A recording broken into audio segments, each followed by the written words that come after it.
Se você é contra 6 por 1, você está fazendo terrorismo econômico. Isso mesmo, senhoras e senhores, a esquerda achou a nova palavrinha de conforto delas. Nos últimos dias eu notei bastante a palavra terrorismo econômico sendo utilizado, e a gente vai fazer react de um vídeo do Crep. Eu assisto bastante o Crep pra ver o que tem de cal na esquerda. Ele acerta bastante, mas ele também erra. Eu, em geral, tento manter o decoro com ele, mas não é sobre isso que a gente vai estar falando hoje. Hoje, em específico, o Crep lançou um vídeo sobre o fim da 6 por 1 e eu queria meio que rebater algumas. Como é que eu posso dizer? Conclusões a qual o Crep chega que são muito superficiais e que fazem um desserviço ao real debate que a gente tem que ter sobre a 6 por 1, que é muito mais complexo do que imagina. Né, uma questão muito clara aqui que esse terrorismo que está sendo feito em relação ao fim da escala 6 por 1, essa questão de que vai derrubar o PIB, de que Tá, só rapidinho, eu queria só dar uma pincelada em cima desse negócio de terrorismo. Terrorismo no Brasil é, de forma simplificada, usar a violência grave ou ameaças para causar medo coletivo e pressionar governo, sociedade ou instituições, geralmente por motivo de preconceito, discriminação e extremismo político, religioso e ideológico. Meu irmão, vocês estão arrastando o conceito de terrorismo pra poder aplicar isso pra o que tá acontecendo agora. Vocês estão realmente arrastando. Eu só tô dizendo que, se eu fosse da esquerda, eu não utilizaria o termo terrorismo, tá? E não é, o Crep não é o único utilizando esse termo. Mas vamos lá. que vai diminuir o lucro, de que vai quebrar a empresa. Isso tudo é terrorismo, tá, gente? Isso tudo é terrorismo. Falar que as empresas vão quebrar no Brasil por conta do fim da 6 por 1 é terrorismo, gente. É terrorismo. 30% das empresas são categorizadas empresas zumbis no Brasil. Que sabe o que é uma empresa zumbi? É uma empresa que não tá vivendo de maneira correta. Ela vive de empréstimo porque ela tá no déficit. Ela não consegue ficar no positivo. E o nosso sistema brasileiro é tão precário que a gente necessita dessas empresas. Elas não podem quebrar. Então a gente continua nesse estado extremamente pouco saudável. Essas empresas não correm risco de quebrar com o custo delas aumentando. Porque, evidentemente, o custo delas vai aumentar. É terrorismo pensar dessa maneira.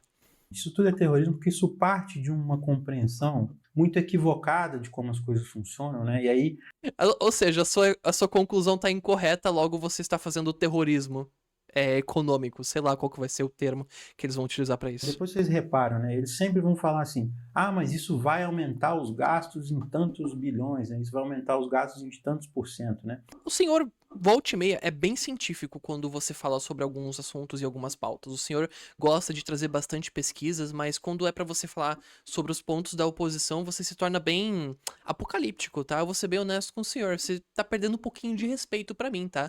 Já foi um pouquinho mais organizado nessas pontuações. Meu amigo, existem pesquisas que falam sobre isso. Existem pesquisas profundas feitas sobre isso. Economia não é uma ciência simples, tá? É uma ciência social, sim, é uma ciência social, mas não é porque é uma ciência social que a gente pode simplesmente dizer que o nosso adversáriozinho tá errado. Meu amigo, tem pesquisas que aqui, inclusive, tá falando que vai baixar por 6,2% o PIB, né? Isso, obviamente, se não ocorrer nenhum tipo de revolução industrial, nenhum tipo de aumento na produtividade do Brasil, que sejamos bem sinceros, a gente não tá numa projeção muito grande de aumento de produtividade para os próximos anos. Eles têm esse olhar unilateral em relação ao gasto, no sentido que eles desconsideram que o gasto de um é a renda do outro. Então, eles não percebem ou eles fingem não perceber, né, que, por exemplo, se você é dono de uma rede de supermercado ali que você está trabalhando ali na escala 6 por 1, você precisa contratar mais pessoas para poder se adequar à nova realidade. Esse gasto que você vai ter é um gasto que você vai gerar renda para outras pessoas e essa renda vai ser revertida em consumo. Então, Desculpa, isso parece ser uma anedota muito, muito específica, porque a gente tá falando de um setor. Meu amigo, são todos os setores que vão ser afetados e nem todos os setores vão ter esse benefício de um aumento no consumo. Até porque, em primeiro lugar, eu não sei se ele fala sobre isso, mas o Crep definitivamente já falou sobre pleno emprego. Se a gente for bem semântico, o Brasil está sobre pleno emprego, né? Porque as pessoas que estão buscando por emprego encontram e a gente tem um índice de desempregabilidade muito baixo, então a gente está em pleno emprego. Então, para onde que a gente vai encontrar empregos, Crep? A gente vai importar pessoas de fora? A gente vai trazer pessoas de fora do Brasil? Eu não entendi. É, de acordo com a leitura do governo, a gente está em pleno emprego. De acordo com a leitura de certos economistas, a gente está também em pleno emprego. Eu não acho que a gente tá em pleno emprego, mas é porque, porra, eu também não sou economista e eu analiso as coisas de uma maneira bem francamente opinadas, né? Mas quem que está buscando emprego, eventualmente consegue emprego, poucas pessoas ficam muito tempo desempregadas. Então, aonde que a gente vai encontrar essa mão de obra, Crepe? Isso vai entrar na economia, essa roda da economia vai girar de novo. Então, não faz sentido você ter esse olhar unilateral, né, para o gasto ali, para falar assim, é só um gasto, isso vai quebrar as. Eu acho que ele tá tendo um olhar unilateral no que se diz em questão a 6 por 1, porque querendo ou não, ele não tá olhando para todos os outros fatores que entram junto com o gasto, certo? O gasto não apenas acaba ali. O gasto aumenta o preço do produto final. Você esqueceu de citar essa parte.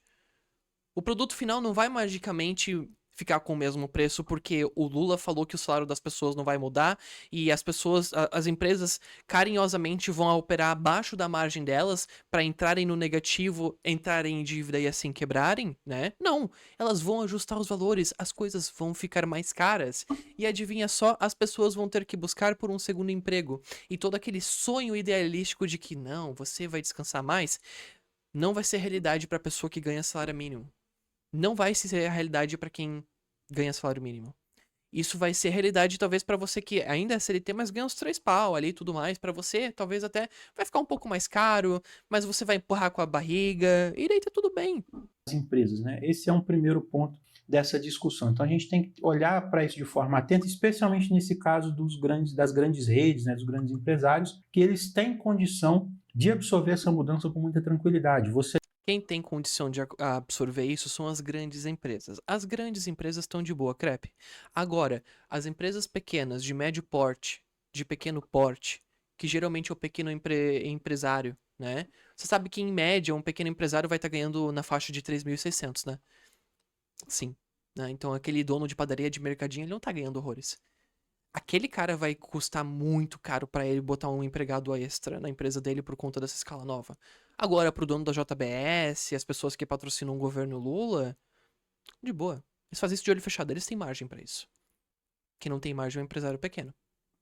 Você tem ali situações de micro. E isso, de novo, vou citar mais uma vez. A gente tem um monte de empresas zumbis que já estão operando no negativo, que vivem de empréstimos. O que a gente vai fazer com elas? Pequeno empresário, que isso precisa ser ajustado, assim, que isso precisa de uma compensação do governo.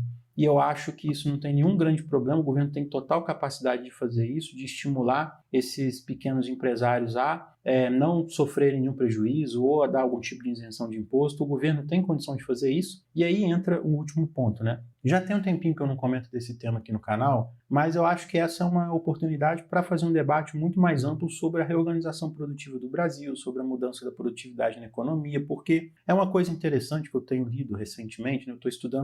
Num governo sério, num governo que não leva as coisas de maneira emocional para políticas eleitorais, a gente estaria falando antes sobre como que a gente pode ter a produtividade de países de primeiro mundo, como que a gente pode ter a produtividade de um país que tem uma boa rota de escoamento, que tem boas logísticas, que tem mão de obra bem qualificada, que tem uma maquinaria de alta qualidade, que tem um fiscal bem organizado, que não consome de maneira quase que abusiva o lucro das empresas, certo? Se a gente falar sobre essas coisas antes da gente falar sobre a 6 por 1, eu aprovo a 6 por 1 de olho fechado. Eu apoio a 6 por 1, inclusive. Mas a gente tem que ter esse debate antes. Esse que é o problema. Ninguém aqui é a favor da 6 por 1. E esse que é o pior de tudo. Ninguém aqui tá sendo a favor. O problema é que a gente tá utilizando isso como política eleitoreira esse ano. Nós estamos sendo políticos. Só que a economia não é uma coisa que a gente pode simplesmente utilizar como instrumento político e depois, daqui 3 anos, falar que o próximo governo tá uma porcaria por conta das coisas que a gente está passando agora. Um pouco sobre o modelo sueco, né, do modelo do desenvolvimento sueco, ou desenvolvimentismo sueco, né, que é justamente um modelo que casa um desenvolvimentismo com equidade social, com estado de bem-estar social, e ele está muito centralizado ali no que se chamou do plano Rehn-Meidner, né, que é um plano de 2 economistas sindicalistas ligados às entidades sindicais ali da Suécia, que eles pensaram uma estrutura de aumento de salário, de aumento ali do salário dos mais baixos, né, dos trabalhadores mais pobres ali, casado com políticas de aumento de produtividade. Aí, então por que a gente está debatendo sobre o fim da 6 por 1 sem falar sobre produtividade? A gente só está conversando sobre produtividade no sentido de que as pessoas estarão menos doentes. Mas as pessoas não estão doentes unicamente por conta do trabalho delas. Elas estão doentes porque elas demoram 1 hora pra ir, 1 hora pra voltar, elas chegam em casa cansada, o vizinho tá tocando música alta a noite inteira, certo? Existem N fatores que entram dentro disso que mudam a produtividade única do trabalhador. Mas não é só essa produtividade da qual a gente precisa falar. Eu diria até que isso é uma parte pequena, tá? Até porque, de acordo com uma certa pesquisa, eu vou ver se eu consigo encontrá-la depois. Até 50 horas a tua produtividade não abaixa, certo? Em certos empregos onde que você precisa estar lá e a questão da sua produtividade é de acordo com a sua hora trabalhada, a produtividade não abaixa até 50 horas. O que é ruim pra vocês, porque a gente tá falando sobre abaixar para 40. De acordo com essa pesquisa, a gente não precisaria abaixar para 40. A gente poderia aumentar até 5 horas a mais a escala semanal, certo? Então, a produtividade da pessoa ali não é por conta do fato de que ela está trabalhando muito, mas sim por conta de todo o entorno da vida dela. Eles fizeram um redesenho institucional nesse sentido ali desse programa, em que você tinha um aumento da base salarial, você tinha um estado de bem-estar social organizado em torno disso e você tinha um aumento muito grande da produtividade. Tanto que, se você pega os dados de produtividade da Suécia, no momento em que esse plano foi aplicado, esse plano ele teve um crescimento de produtividade muito grande ali na Suécia, né, durante a vigência desse plano. E eu acho que esse debate da redução da jornada de trabalho, do fim da escala 6 por 1, ele também tem a possibilidade de ampliar essa discussão, né, das entidades, dos grupos, das organizações que estão pautando esse debate, de avançar nessa discussão no sentido de pensar propostas, pensar modelos, pensar ideias que vão casar essa redução da jornada de trabalho. Eu acho que poderia avançar até para mais de 40 horas, né, num plano mais amplo, justamente casando isso com projetos ali maiores de ampliação da produtividade, de ampliação da diversificação da economia, pensando. Eu, na realidade, eu concordo com o Crepe nisso aqui. A gente tem que falar antes sobre a produtividade, a gente tem que falar antes sobre isso, só que a gente não está fazendo isso nesse momento, e esse é o problema desse debate. E, basicamente, o Crepe, eu tô concordando com o Crepe agora, o Crepe tá super certo, só que eu acho que ele tá argumentando contra, ele meio que não tá percebendo isso. O meu argumento se fecha muito com o dele nessa parte. A gente tem que conversar antes sobre produtividade, a gente tem que conversar antes sobre qualidade de vida fora do trabalho também, a gente tem que conversar antes sobre todos esses fatores, e daí sim, a gente, se conseguir passar tudo isso junto, talvez sim a gente possa falar sobre uma redução da escala. Então é isso, né? Eu acho que o Crepe tava um pouquinho mais no freestyle aqui, ele tava falando da cabeça dele, ele cometeu algumas gafes, mas no fim das contas, essa última conclusão dele, eu concordo bastante, só que eu acho que de maneiras e visões diferentes, né? Então, é isso.